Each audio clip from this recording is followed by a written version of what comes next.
I'm not afraid of you. And it's wrong what you did. You took the virginity of a woman who was saving herself for marriage. Hey guys, so I literally pray to God that he gives me the strength to be able to say what I need to say without crying the whole time. But I do realize I have been trending today, and things have been said about me to all my true supporters and followers.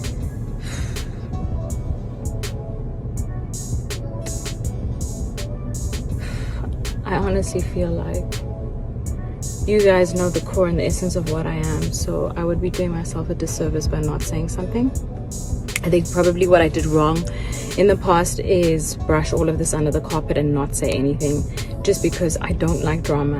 I'm a peaceful person. I prefer to focus on my own things, but I'm different. I've grown, and I think I'm a really strong woman, and I believe other women should never ever ever ever ever let another man step on the name you've built, so you've worked so hard to build. So I'd like to address things that were said about me by Mulema Marahanye, JUB JUB on MacG's show, as well as MacG.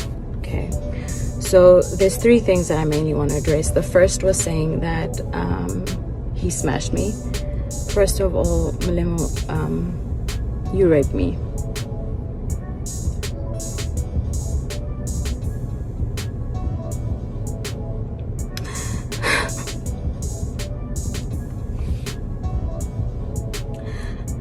I was raped for 2 years solidly.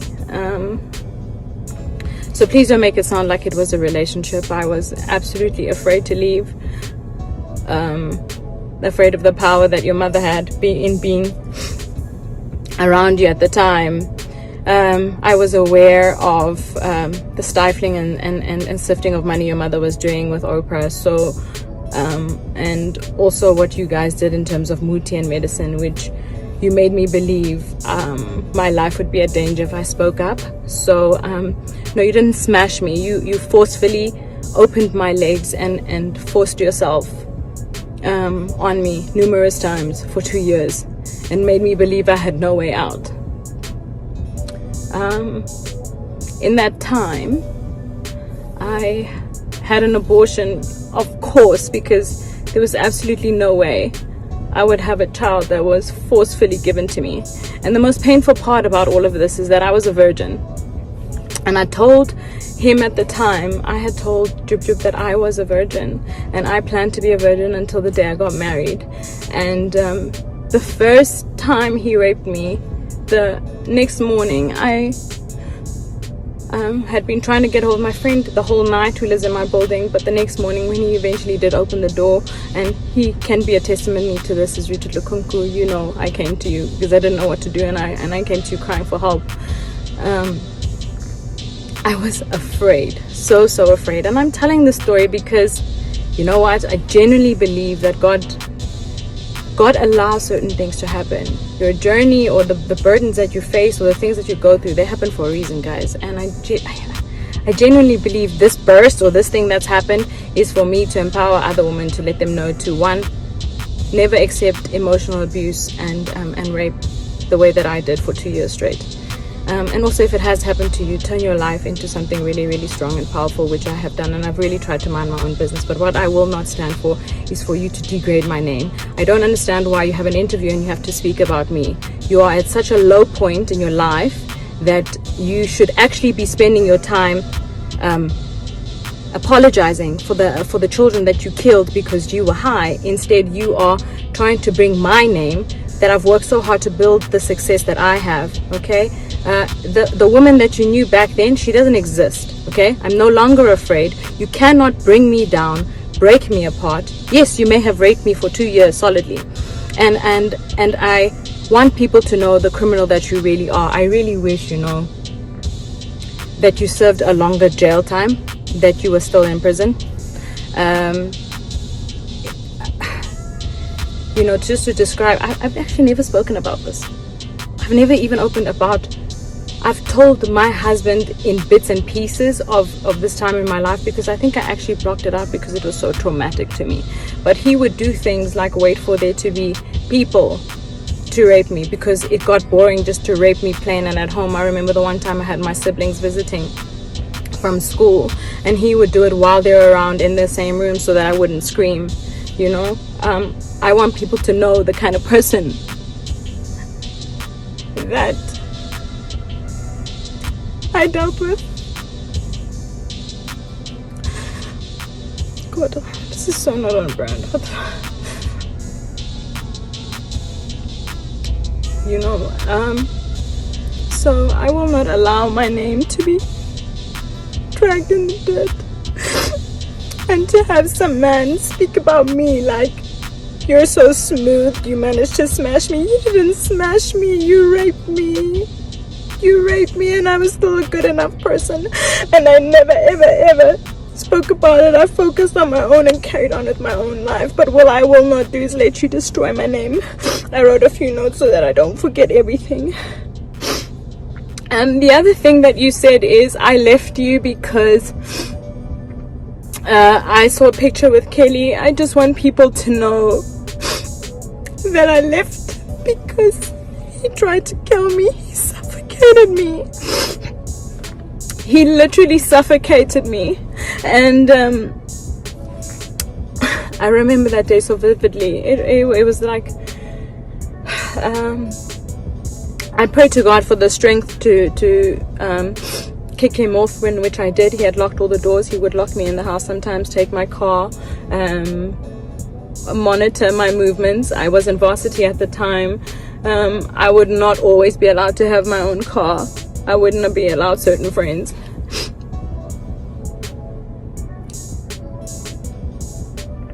My friend Lusanda, who was the only friend who was allowed in my life at the time. Lu, you know what happened to me. You've seen it happen over all those years. So it's not true. I didn't leave because I saw a picture. I left because he tried to kill me. And I was always afraid to leave because of the threats that were made. But at that moment where he tried to kill me, I knew that the very thing I was afraid of, which was dying, I knew was meant to happen that day. So I actually got away. And when I got away, I went to the police station to try and open a case of abuse and rape and attempted murder. And the police officer said to me to go home and think about my decision, because she is so sick and tired of women coming to report their boyfriends and husbands only having to take them back after all the abuse. So I just wish I had more information about how to get out and how to deal with rape and what it is that you should do when it happens to you. But in the beginning stages when it happened to me, I would reach out to my friends and they didn't do anything. One of my friends still calls me and says he regrets not helping me. I mean, the first time it happened, he literally gave me a Christian book to read and we prayed. But that's what I did. So trying to find my strength. Anyway, so that was the real reason I left. I left because my life was in danger, and I tried to open a court case. I tried to open a case against him, and our police system failed me. The lady sent me home because she says that women always go back to gender-based violence. I don't speak about these things publicly, but if you know me and you follow me, you will know that with my skincare business, during Women's Month, we donated money to future females to help build homes for gender-based violence for women.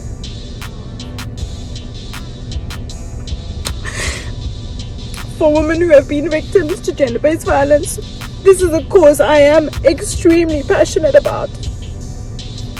And it's enough. My name will not be destroyed by a man ever again. The other thing that I would like to address, sorry, my phone cut, is saying that I specifically came to visit Mulemo in prison on some personal visit. Alright, so DJ Spoo, actually I do a lot of charity work. DJ Spoo called me and said, would I be keen to do some charity work? There are some prisoners in the cells who have decided to change their lives around, who have been studying and they're having a graduation. So I actually went there for a charity event. I had no idea that Mulemo was one of the criminals locked up in that very prison. I had no idea he would be there. I had no idea there would be media there. I went there for a charity event, and in fear, I panicked. He asked for a photo. I took the photo and did my best to smile, but I did not go there to visit him. So speaking in public, telling people that I came there to come and have a personal visit is not true.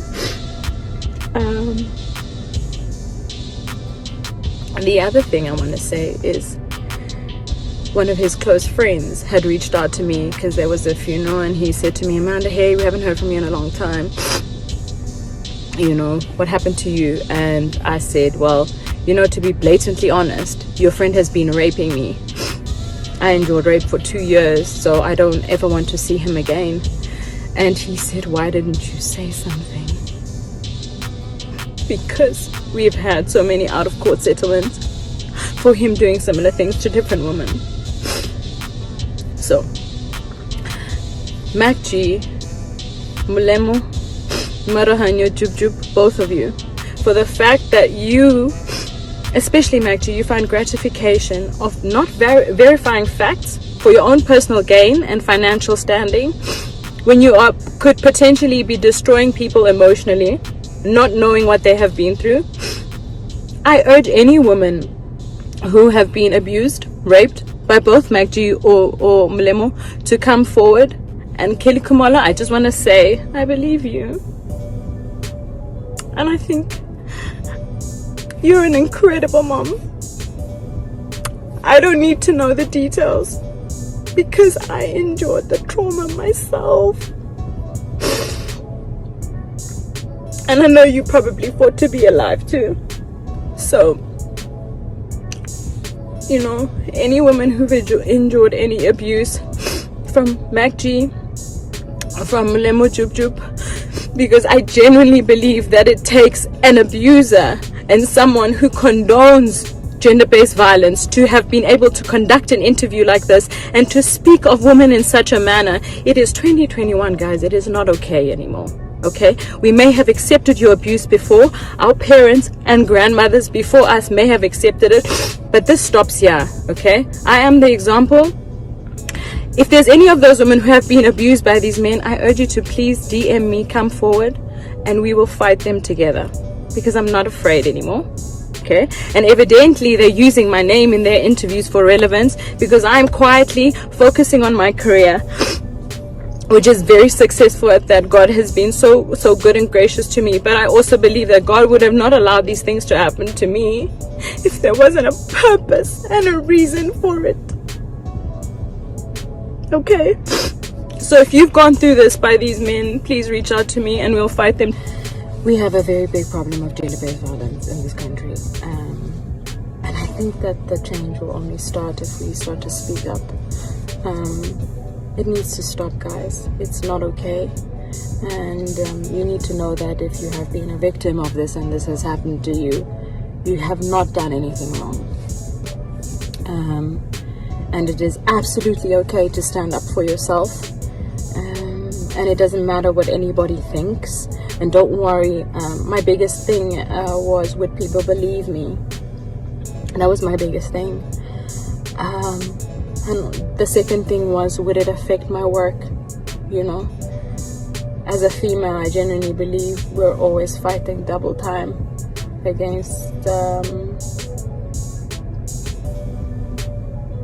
the opportunities that men have. So I didn't want to create any problems for myself. I just wanted to make sure that I was successful at all costs. And although that's what I may have wanted, I realized that putting this I literally stored this under a rug and I hoped that I would forget about it, but I never dealt with it. And listening to a podcast like that, having it played back to me, I cannot believe that somebody would fabricate that amount of lies. Molemo, I don't know. Obviously I know why. This is for clout. Here's my attention. You wanted my attention, you got it. But this time you're getting my attention, and I'm fighting for every single person who has been abused, harassed and raped. It stops here. It stops now. You no longer have to accept this. And MacG, you will no longer use a female's name for your financial game. Your publicity of your podcast is not more important than the safety of our women. Okay, the change starts with us. If we don't protect our women, which you two have both done a terrible job at doing, I'm going to change that narrative. Okay, it stops here. It stops now. I'm actually really proud of myself for speaking up about this and telling my story. For years I was traumatized. I remember literal flashbacks of my younger sister and I literally running away from the house because we were afraid. We were afraid of what would happen to us. And now I'm in such a position where I'm empowered, I'm strong, and I know that God is in control. I'm not afraid of you. And it's wrong what you did. You took the virginity of a woman who was saving herself for marriage. Not once, but you continuously raped me for 2 years. My spirit almost died. I almost died. I tried to kill myself twice because of what you did. But you know what? I'm so grateful. I don't regret anything that has happened to me. I think I've come out stronger. A lot of people ask me how come I'm able to keep going that much more, why it is I'm so resilient and so strong. And this is it. This is the proof. When you've gone through so much and you still choose to overcome, like, I'm in a place where I'm fearless. I'm not afraid of you, okay? And I will take you up to court legally for defamation of character, both MacG and JUB JUB. It is not okay for you to drag my name in the dirt, that you guys need to be relevant for whatever reasons in your career, okay? I will meet you in court, and any women who have been harassed, raped and abused by these two men, I have your back. Kelly, this is including you. If you guys needed just a little bit of more support to fight these people, I got you. It stops here. This is rubbish, okay? The change starts with us, and we are the change. I love you guys so much. Really, all of you that have been such an important part of my journey and my career, and it's been an amazing opportunity to grow with you, and I think it's important that I share this with you. So yeah, I'm standing for change, and I will fight this, and you will not drag my name that I've worked so hard to build.